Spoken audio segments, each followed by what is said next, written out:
entrepreneurship and the ability for folks to not only create jobs, but also to work a job where they could be paid a wage that they can live on, has been significantly compromised. 44% of people in our state today say that they cannot make ends meet at the end of the month.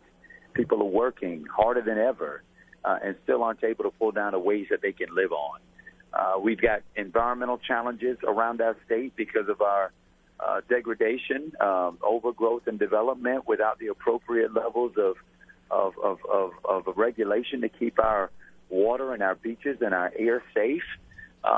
We've got a criminal justice reform system in this state that's badly in need of reform. We've got a number of challenges, but the good news is there's frankly, there's nothing wrong with this state that can't be fixed by all that's right in this state. And we're what's right in this state. We're competing now to win back this state for the first time in a long time. And I honestly feel that we're at the precipice of being able to do that, but we've got to work hard in order to make it happen. Particularly to the Haitian community, we need a governor who respects the Haitian community, who recognizes the significant contributions that are made, not only in our educational space, but in our business space and in our cultural outlets. We need a governor who's going to stand up to President Donald Trump, who will work with the Congress and with the administration to ensure that we get TPS extended for those communities, those particularly within the Haitian community who are still in many ways dealing with, their own humanitarian issues in the aftermath of terrible storms. And so I'm looking forward to being a friend to not only Haitians here in the state of Florida, but also to the country of Haiti, where we found and form a inextricable bond between the people of our state and the people of Haiti, who need an ally, and we need an ally there. We ought to be working together, not fear-mongering, not creating divisive politics, but working together to build and to strengthen our communities. Well, thank you very much, Mayor. I have a quick question for you. Healthcare in the Haitian community is really, really vital. What's your stance on healthcare, under this administration, and how do you see Florida moving forward on healthcare? Well, I'll tell you, Commissioner, I think we, and you probably know this given your experience in the legislature, really missed an opportunity under the Scott administration to expand access to Medicaid.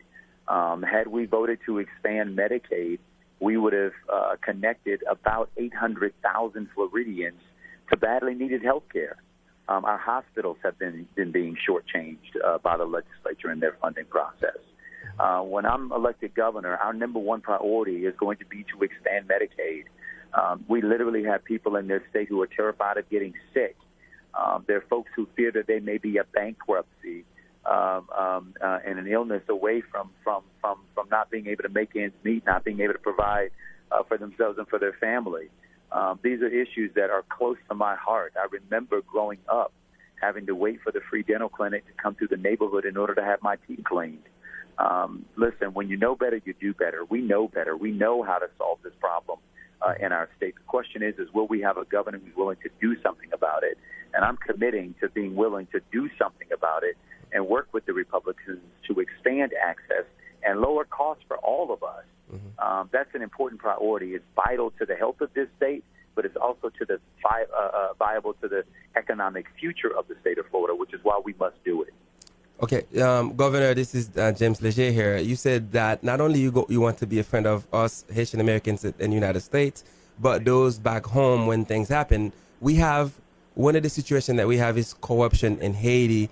There's a lot of money in the country, but because of corruption, the country is not able to move forward. When you become a governor, would you be able to help the government in Haiti to bring down the corruptions in order for the country to move forward? Well, I tell you, and this isn't an issue that is specific to Haiti. Unfortunately, there are governments all over the world where you find these issues of corrupt intentions preventing the government from doing the job that it's supposed to be doing on behalf of its people. And we've got to root that out anywhere we find it. I think one way, that we can be helpful as sister governments, as sister communities, if you will, is through exchange, through leadership development exchanges. We can learn from each other. The truth is that none of our communities do well when our elected officials aren't able to do the job and are unwilling in some cases to do the job that they're there to do. Listen, money can be a cruel, corrupting force. Corporate growth and expansion, the interest of the wealthy few connected, are always a present threat and a present danger to communities being able to get what they deserve. And I think, just as here we have in the United States, various institutes, the Aspen Institute, the Kennedy Center, and Massachusetts, there are a number of institutions that work together to, I believe, address what are really important issues of consideration around making government work better and creating accountability in government. When we do that, our communities are better, our countries are stronger, and the people are actually served in those instances. Mayor, one question that I do have, because we have so many Haitians in Palm Beach County that, they send their kids to the public school system. Can you tell us what's your commitment to education for Floridians? Yeah, I'm a full product of the public education system. I am so incredibly thankful for my teachers who poured into me and supported me and encouraged me and pushed me past my limits to become the first of my 6 siblings to graduate from high school and the first to graduate from college. We know well the importance and the impact that our educational system can have on a child's life trajectory. Over 90% of our kids are still publicly educated in our school systems. We got to ensure that we resource our educational system. Last year, I think the per pupil increase in spending was about 43 cents per pupil. We spent about $7,500 in this state to educate a kid and nearly $45,000 a year to incarcerate one. There's something wrong with those priorities. We have got to reinvest in our public system. My vision is that we pay teachers a wage that they can live on, that we ensure that we offer high-quality early learning to our kids, and finally, that we reintroduce back into our education system. For folks who are intent on going to college and are prepared for that, we want them to go, and we want them to be wildly successful. I know that education is a premium in the Haitian community and highly and strongly encouraged. We want folks to be able to go to college. But for those who don't, who may not be cut out for it, who may not be interested, we want to equip our students with apprenticeships and trade programs, woodwork, shop, mechanical, electrical, technical skills training that allow them to get a skill that they can monetize, go to work, and get a good job. We can't ignore that part of our population, those students, roughly half of them, who are in bad need of skilled supports training.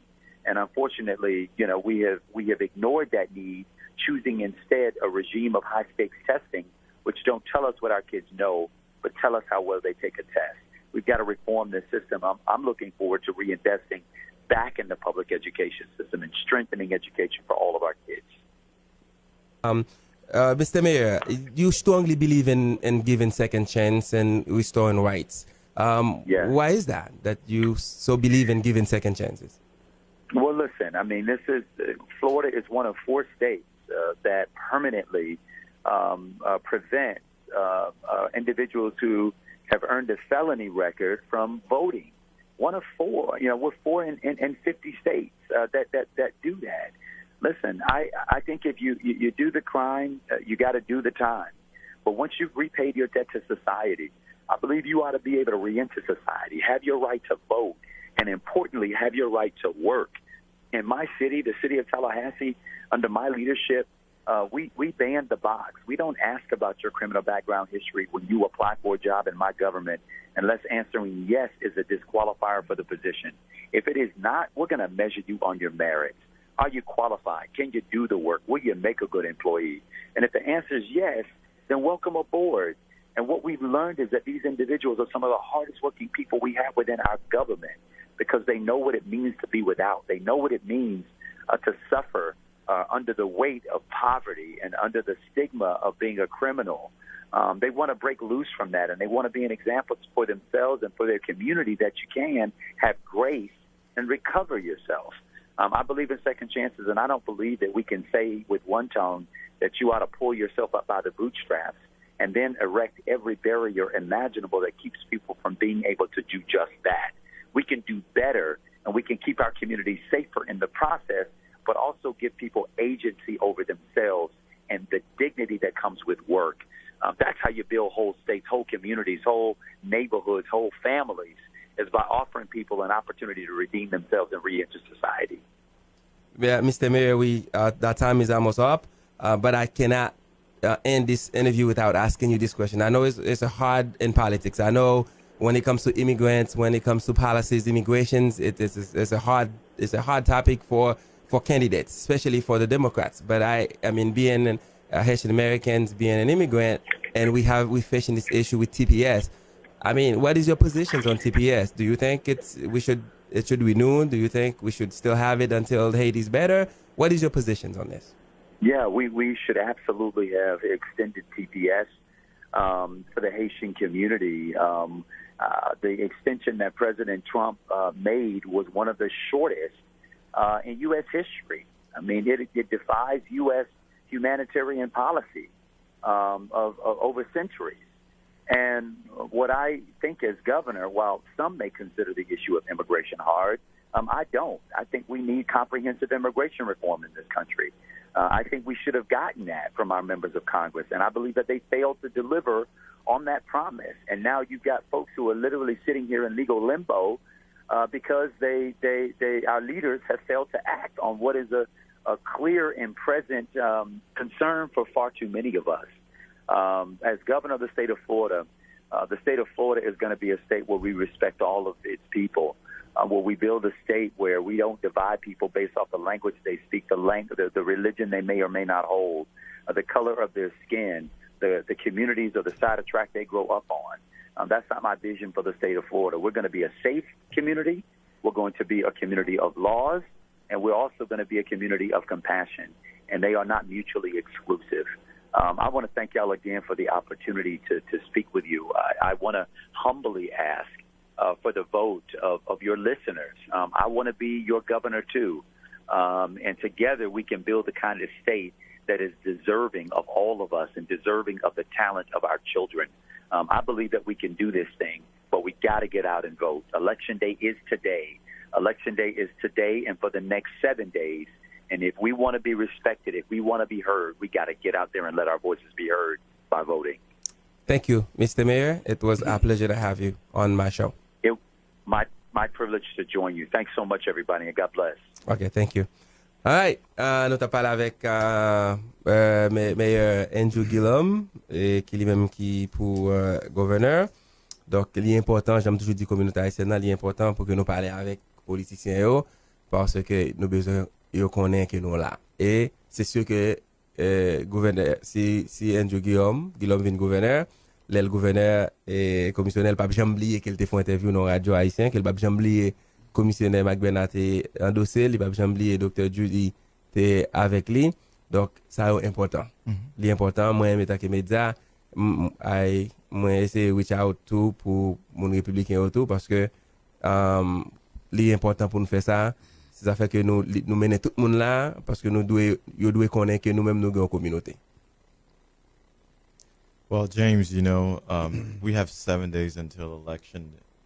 Nous avons 7 jours et pour élection et Mayor Andrew Gillum lui dit comme ça et vote là c'est Kounia la fête. Et early vote nous avons 14 sites dans Palm Beach County qui est monde capable voter bonheur. Et raison pour moun voter bonheur c'est parce que au pas jamais connaît dans jour élection c'est la fait la pluie et nous connaît moi gain perm si fait la pluie et pas pas le sortir on gon wig on gon permanent OK permanent oui et pas gon chanter qui dit permanent là so nous connaît gain moun qui si la fait la pluie mardi 6 novembre et gen moun ki gen droit pas voter. Et plus gen moun ki gen droit oublier voter. Et gen moun ki gen bulletin absentee ballot lan nan men yo. So ça nous te vle faire nous vle pour sou gen bulletin mel li bay supervisor election et pote l bay yo ou bien drop it off. Et plus nous gen all those sites que ou capable voter. Nous gen sou ete dans Boynton Beach, nous gen Easel Community Center dans Seacrest là. Sou ete dans Revere Beach, dans West Palm Beach là. Et nous gen supervisor election qui dans Southern and Military Trail. Et sou ete east dans Revere Beach, ou gen dans Wells Recreational Center, moun ki rete dans Lake Park yo. Et nous connaît un pile voix qu'a fait kounye la nou time pour tout moun et pour voter. OK. Nous avons en ligne Burns et puis avant que nous parlions avec Burns, nous saluer Dr. Judy qui est là. Bonjour. Good morning. Oh non, bonjour, je ne sais pas good morning. Bonjour tout le monde. Comme commissionnaire dit, commissionnaire et mayor dit que jeudi, élection c'est jeudi. Mais il y a un bagage qui est très important pour nous faire mon songer, c'est que nous avons pile monde qui a retourné bulletin et qui a retourné sans signer. So make sure avant que nous retournions bulletin que nous prenons nous pour nous signer bulletin parce que nous avons pile monde à voter, en pile